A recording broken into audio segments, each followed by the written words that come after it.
Cost account में हमारा topic चल रहा था यूनिट और आउटपुट कॉस्टिंग, जिसमें हम पढ़ रहे हैं cost sheet and statement of cost. इसको हम यूनिट एंड आउटपुट कॉस्टिंग को हम दो तरह से पढ़ेंगे। पहला हम स्टेटमेंट ऑफ कॉस्ट के अनुसार पढ़ेंगे और दूसरा हम कॉस्ट शीट के अनुसार पढ़ेंगे। यह इसकी वीडियो 4 है। पार्ट 1 में मैं इसका फॉर्मेट बता चुकी हूँ कि किस तरह से इसका फॉर्मेट है। और यदि आपने मेरे चैनल को सब्सक्राइब नहीं किया है तो प्लीज़ सब्सक्राइब कर लीजिए। मेरे चैनल का नाम है रुद्रा क्लासेस बाय प्रिया बड़गुज्जर। तो चलिए स्टार्ट करते हैं। अब कॉस्ट शीट को स्टार्ट करने से पहले मैं आपको बता दूँ कि जब हमें एग्ज़ाम में पेपर क्वेश्चन आता है हमारा कॉस्ट शीट का, तो कभी कभी ये भी पूछ लेता है कि बताइए इसकी परसेंटेज कितनी होगी। तो हम वेरियस परसेंटेज इसमें सीखने वाले हैं कि परसेंटेज हम निकालते किस तरह से और अलग अलग तरह से किस तरह से हम इसमें निकाल सकते हैं परसेंटेज। तो मोस्टली इसमें दो तरह से परसेंटेज निकलती है। एक तो कुल लागत पर परसेंटेज निकलती है और दूसरा निकलती है बिक्री पर। यदि हम कुल लागत पर परसेंटेज निकाल रहे हैं किसी की भी, तो हम मान लो हमने निकाली material consume, percentage of material consume of to total cost. तो हम क्या करेंगे, मटेरियल कंज्यूम में परसेंटेज निकालनी है, किसके द्वारा निकालनी है, टोटल कॉस्ट के द्वारा। यहाँ जब हम टोटल कॉस्ट लिखा होगा कि टोटल कॉस्ट के द्वारा परसेंटेज निकालो, तो सबसे पहले जिसके लिए निकालनी है वो मटेरियल कंज्यूम के लिए निकालनी है। किसके द्वारा निकालनी है, टोटल कॉस्ट के द्वारा हमें निकालनी है। तो नीचे आ जाएगा टोटल कॉस्ट और इंटू 100। जिसके द्वारा हम निकालते हैं उसका जो अमाउंट होता है वो नीचे आता है। यहाँ पे हम जितनी भी परसेंटेज निकालेंगे टोटल कॉस्ट के द्वारा निकालेंगे, ठीक। तो टोटल कॉस्ट आ जाएगा नीचे। अब यहाँ लिखा है कि परसेंटेज ऑफ डायरेक्ट लेबर पर निकालनी है, किसके द्वारा, टोटल कॉस्ट के द्वारा निकालनी है। तो direct labour divide by total cost into 100। इसी तरह से चार्जेबल एक्सपेंस के, तो chargeable expense divide by 100 into 100 divide by total cost into 100। इसी तरह से हम फैक्ट्री के लिए निकालेंगे और इसी तरह से हम ऑफिस एक्सपेंस के लिए। ये तो हो गई हमारी की टोटल कॉस्ट। यदि वो टोटल कॉस्ट के द्वारा परसेंटेज निकलवा रहा है किसी भी व्यय की, किसी भी एक्सपेंस की, तो इस तरह से निकालेंगे। टोटल कॉस्ट के द्वारा है तो टोटल कॉस्ट आ जाती है नीचे। और यदि वो निकलवा रहा है बिक्री के द्वारा, तो वो कहेगा, क्वेश्चन में कहेगा कि वेजिस के द्वारा निकालनी है आपको परसेंटेज, या प्राइम कॉस्ट के द्वारा किसी की भी, और वर्क कॉस्ट के द्वारा निकालनी है या वर्क ऑन कॉस्ट के द्वारा निकालनी है। तो देखें यहाँ पे लिखा है कि लागत के प्रत्येक व्यय का विक्रय मूल्य पर निकालना। जब विक्रय मूल्य पर कहेगा तो हम निकालेंगे कि percentage of work on cost to direct wages. जो वर्क ऑन कॉस्ट पे हमें परसेंटेज निकालने, किसके द्वारा निकालें, डायरेक्ट वेजेस के। तो वर्क ऑन कॉस्ट और किसके द्वारा निकालें, वो नीचे डायरेक्ट वेजेस इंटू 100। बाकी बहुत अच्छे से ये आपको समझ आएगा जब मैं आपको ये क्वेश्चन में बताऊंगी। फिलहाल के लिए आप इतना समझ लीजिए कि किस तरह से ये निकाली जाती है percentage of work on cost to prime cost. तो प्राइम कॉस्ट पे निकालें तो प्राइम कॉस्ट आ जाएगा नीचे, किस पे निकालनी है, वर्क कॉस्ट पर इंटू 100। अब यहाँ ऑफिस ऑन कॉस्ट पे निकालने हैं, किसके द्वारा, वर्क कॉस्ट के द्वारा। तो office on cost divide by work cost. और मैं यहाँ पे एक बात और बता दूँ, यदि क्वेश्चन में कहा भी नहीं जाता कि इसके द्वारा निकालनी है या इसके द्वारा या इसके द्वारा, तो ये आपको याद रहना चाहिए। ये मैंने वही टॉपिक लिया है कि जो डेफिनेटली उसी पे ही निकलती है, वो निश्चित रहती है कि इसी पे ही निकलती है। यदि क्वेश्चन में कहा गया कि प्रत्येक व्यय की बिक्री पर परसेंटेज निकालो, और ये कोई भी पॉइंट नहीं दिया गया, ना ये वाला पॉइंट दिया गया, ना ये और ना ये, तो आपने क्या करना है, जो आप वर्क ऑन कॉस्ट की परसेंटेज निकालेंगे तो वो हमेशा डायरेक्ट वेजेस के द्वारा ही निकालेंगे। वर्क ऑन कॉस्ट की परसेंटेज निकालेंगे तो प्राइम कॉस्ट के द्वारा ही निकालेंगे हमेशा, और ऑफिस ऑन कॉस्ट के पर निकालेंगे तो वर्क कॉस्ट के द्वारा ही निकालेंगे हमेशा। बाय द वे बाकी वो कंडीशन में देगा कि इस पे इसको निकालनी है, और यदि वो नहीं देता, केवल ये वाली लाइन दे देता है कि प्रत्येक व्यय पर बिक्री पर परसेंटेज निकालो, प्रतिशत निकालो, तो हमें याद रखना पड़ेगा कि किसके द्वारा किस पे निकलती है परसेंटेज। तो आप यहाँ स्क्रीनशॉट ले सकते हैं इसका, ठीक। और यहाँ पे मैं यहाँ पे भी दिखा दूँ, यहाँ से भी आप स्क्रीनशॉट ले लीजिए इसका। तो चलिए क्वेश्चन पे चलते हैं, किस तरह से हमें क्वेश्चन दिया गया है। यहाँ पे ये हमारा क्वेश्चन दिया गया, आप पहले इसका स्क्रीनशॉट ले लीजिए ताकि आप, या इसको कॉपी में राइट डाउन कर लीजिए ताकि इसको आप देख सकें, ताकि जब मैं समझाऊँ आसानी से। तो आपने यहाँ पे इसका देखो स्क्रीनशॉट ले लिया है। सबसे पहले दिया हमें परचेस ऑफ रॉ मटेरियल, कितना, इतना, डायरेक्ट वेजेस है और कैरीज इनवर्ड है, rent, rate and insurance on work है, opening stock of raw material है, opening stock of finish goods और opening stock of raw material. अब देखिए इसमें नया क्या है, ये वाले टॉपिक तो मैं पहले भी करा चुकी हूँ। उसमें मैंने नया ये डाला है कि मैंने यहाँ टन्स दे दिए कि ओपनिंग पे इतना टन्स है और क्लोजिंग पे इतना टन्स है। और जब हम क्वेश्चन करेंगे इसकी जो अलग तरह का क्वेश्चन है ये तो अब जब मैं सॉल्यूशन कराऊंगी इसका तब आपको समझ में आएगा।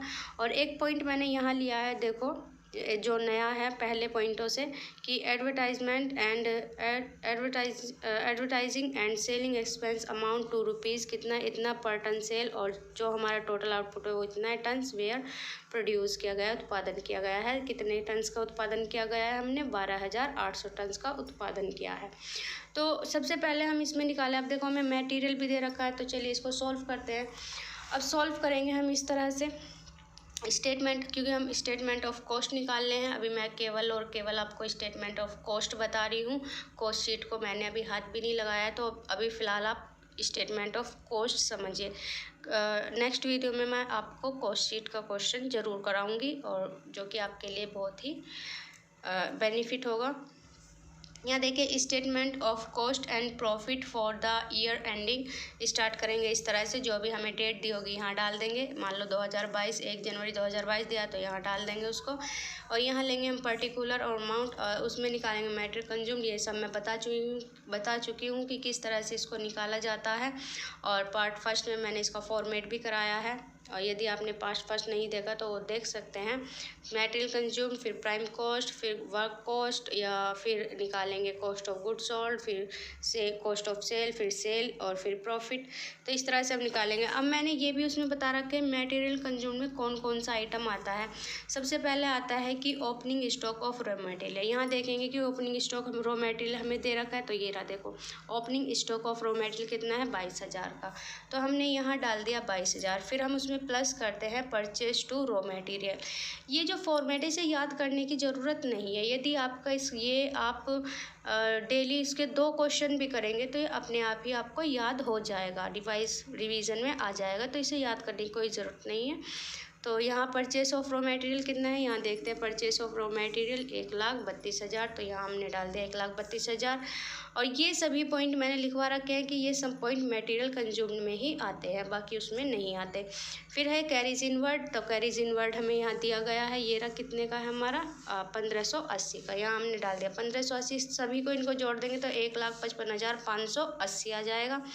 अब हम इसमें से माइनस करेंगे closing stock of raw material, जो कि हमें यहाँ दे रखा है कि closing stock of raw material कितने का 24,460 का दे रखा है।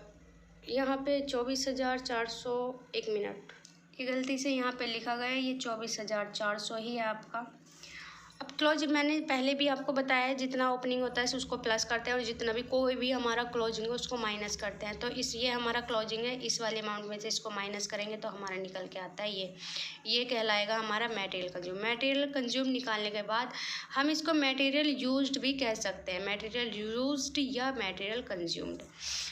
ये होता है उपयुक्त सामग्री, हिंदी में कहते हैं इसको उपयुक्त सामग्री, जो हमने प्रयोग में ले ली है सामग्री वो, ठीक। और यहाँ पे आएगा फिर प्राइम कॉस्ट निकलता है। इसमें डायरेक्ट वेजेस दे रखा है केवल क्वेश्चन में, तो हमने केवल डायरेक्ट वेजेस ही लिया है क्वेश्चन में। देखो यहाँ पे ये हमें डायरेक्ट वेजेस दिया है।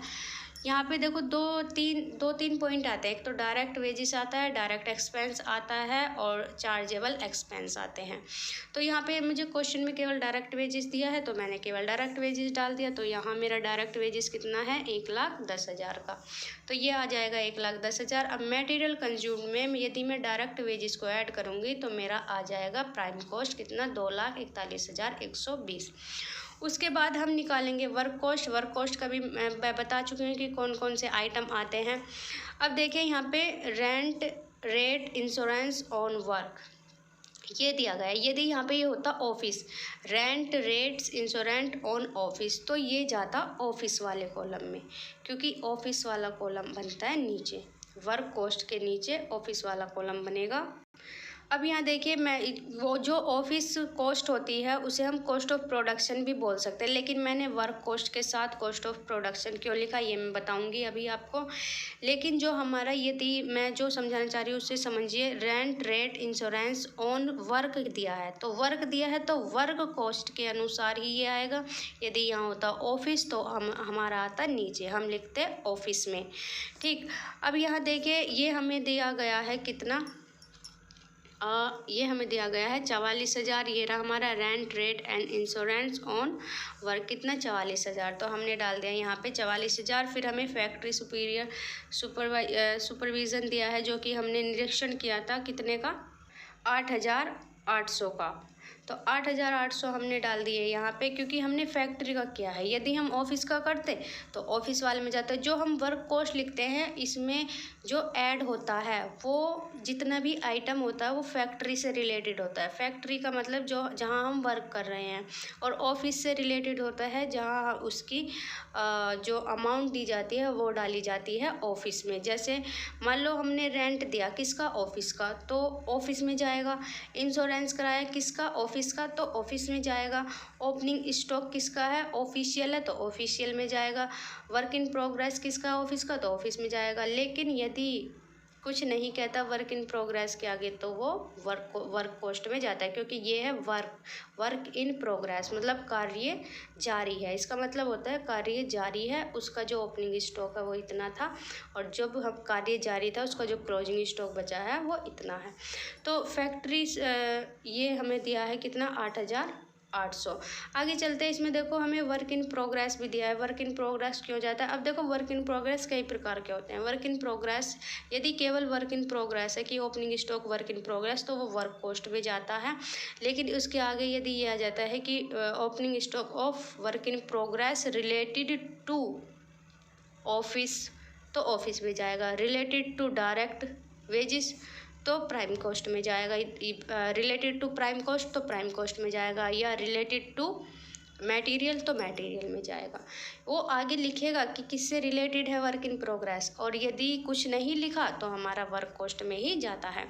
तो हमें opening stock of work in progress दिया गया है हमारा यहाँ पे, ओपनिंग वर्क इन प्रोग्रेस, तो हमारा आ जाएगा 5,280। तो 5,280 ये ओपनिंग है तो प्लस करेंगे, सभी को ऐड करके आ जाएगा ये। इसमें से माइनस करेंगे work in progress, closing work in progress, जो कि हमारा कितना है, क्लोजिंग वर्क इन प्रोग्रेस कितना है, 17,600। तो इसको कर देंगे हम माइनस, इसमें से इसको माइनस करेंगे तो हमारा आ जाए 40,480। अब इसमें से हम ये वाली वैल्यू को प्लस करेंगे तो हमारा आ जाता है वर्क कॉस्ट या कॉस्ट ऑफ प्रोडक्शन। अब ये निकालो तो हमने वर्क कॉस्ट है तो कॉस्ट ऑफ प्रोडक्शन क्यों लिखा, कॉस्ट ऑफ प्रोडक्शन हमने इसलिए दर्शाया है यहाँ पे, इसलिए लिखा है क्योंकि जो हमारा फैक्ट्री, इसको हम कॉस्ट ऑफ प्रोडक्शन को ऑफिस कॉस्ट भी कह सकते हैं। तो ये जो हमारा आगे ऑफिस कॉस्ट आता उसके लिए कोई भी आइटम नहीं दिया है क्वेश्चन में, तो जो हमारा वर्क कॉस्ट होगा वही हमारा ऑफिस कॉस्ट कहलाएगा। आगे चलते हैं, फिर हम निकालेंगे कॉस्ट ऑफ गुड। यदि हमें ऑफिस कॉस्ट के बारे में कुछ दिया होता, सॉरी ऑफिस ओवरहेड दिया होता या ऑफिस एक्सपेंस दिया होता, तो हम ये वाला जो हमने यहाँ लिखा है कॉस्ट ऑफ प्रोडक्शन, ये यहाँ ना लिख के नीचे लिखा जाता। क्लियर है। अब देखिए यहाँ पे आगे हम निकालेंगे cost of goods sold. Cost of goods sold में हम निकालेंगे opening stock of finish goods कि कितना हमने समाप्त हो गया है माल और कितना हमारा रह रहा है। तो यहाँ देखिए opening stock of finish goods कितना है, 800 टन है, कितने का, 17,600 का। तो यहाँ आ जाएगा, केवल अभी ये समझिए अमाउंट और ये जो टन है ये मैं अभी समझाऊंगी आपको। Opening stock of finish goods कितने का है, 17,600। इसमें इसको ऐड करेंगे तो हमारी अमाउंट आ जाती है ये। और closing stock of finish goods कितने का है, 35,200 का। यहाँ पे closing stock of finish goods यह आ जाएगा हमारा 35,200। तो यहाँ हम लिख देंगे, क्योंकि अब मैंने पहले भी बताया कि क्लोजिंग माइनस होता है ओपनिंग प्लस होता है, तो इस वाली अमाउंट में से इसको माइनस कर देंगे तो हमारा आ जाएगा कॉस्ट ऑफ गुड सोल्ड।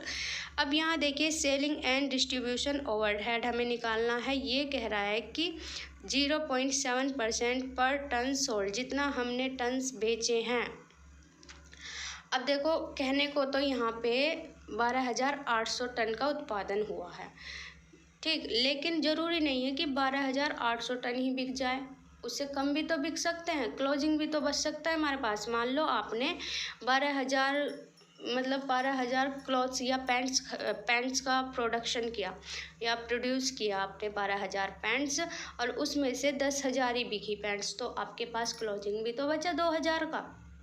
ये भी तो मायने रखता है, कभी कभी सारा भी बिक जाएगा, कभी कभी रह भी जाएगा। अब देखो यही पॉइंट यहाँ दिया है, जो हमारा गुड फिनिश था ओपनिंग का वो 800 टन्स हुआ, लेकिन जो हमारा क्लोजिंग बचा वो कितना बचा, 600 बचा। तो हमने क्या करना है, यही करना है। अभी देखो ये जो टन्स है 12,800, इतने टन्स का तो हमने उत्पादन किया है। उत्पादन कितने का किया है, 12,800। ये बिका नहीं है, सारा जो हमारा आउटपुट है वो सारा आउटपुट नहीं बिका, केवल बिका कि, और यह जो कहा है कि एडवर्टाइजिंग एंड सेलिंग एक्सपेंस जो जितना आउटपुट बिका है उतने पे निकालना है।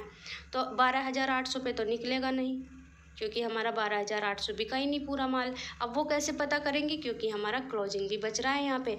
अब जब यहाँ क्लोजिंग बच रहा है तो किस तरह से हम सेलिंग आउटपुट निकालेंगे। अब देखिए हमारा जो टन्स है वो कितना है, 12,800 का टोटल। अब उसमें से ओपनिंग कितना था, जो हमारे पास था पहले पड़ा हुआ था या हम नया लाए खरीद के, कितने टन माल लाए, तो 12,800 और 800 कितना हुआ, 13,600। अब 13,600 में से 1,600 का आउटपुट हमारे पास रह गया। भाई टोटल आउटपुट देखो 12,800 हमारा टोटल आउटपुट है। अब 12,000 टोटल आउटपुट है, 12,800। और जब हमने बिजनेस स्टार्ट किया था या हमने माल लगाया था या हमारे पास पहले का माल पड़ा था, वो हमने लगाया 800 का जो ओपनिंग में था, तो 13,600 हमारे पास आउटपुट था, टोटल आउटपुट।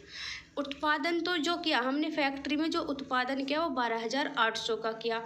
जो हमारे पास माल पड़ा था वो 800 का पड़ा था, तो टोटल माल कितना हुआ हमारे पास, 13,600 हमारा आउटपुट हुआ। उत्पादन टोटल हमने कितने का किया, अब 13,600 का, जिसमें से 1,600 हमारे पास ही रह गया, जो क्लोजिंग बचा हुआ रह गया।